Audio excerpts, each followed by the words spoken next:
So in this video, we're going to do part one of the Unit 1 test review. So in part one, we're going to talk about how to rewrite and evaluate logs. So remember, we have this property that tells us if we have the log base b of y is equal to x, we can go ahead and rewrite this as an exponential function, right? And remember, we can draw in these arrows to help us remember how to do that. So this is going to turn into b to the x is equal to y. Okay, so we can use this property forwards and backwards. So first we need to rewrite this exponential equation in logarithmic form. So what we're going to do is remember that the base of the exponential function is going to stay as the base of the logarithm. So this is going to be the log base 5.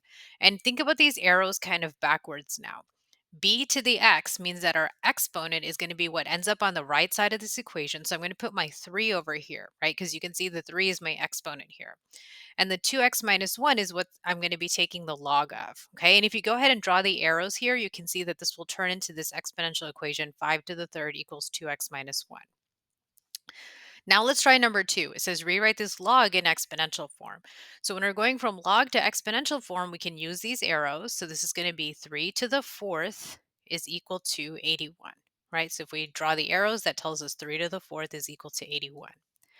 So now in this next question, it asks us to evaluate this log using our calculator, and we have the natural log of 375.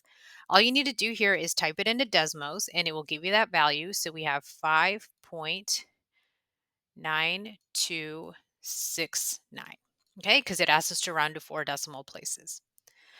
Question 4 is another one where it's asking us to rewrite in exponential form. We're going from log to exponential form, so we can go ahead and use our arrows to help us out. So this is going to be 7 to the 2 is equal to 49.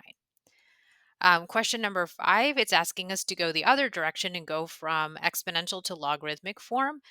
So remember, once again, I'm going to keep the base the same. So this is going to be the log base 7. Remember, the exponent goes on the right side of the equal sign. So the 3 is going to go over here, and then my 343 is over this side. Okay, so log base 7 of 343 is equal to 3.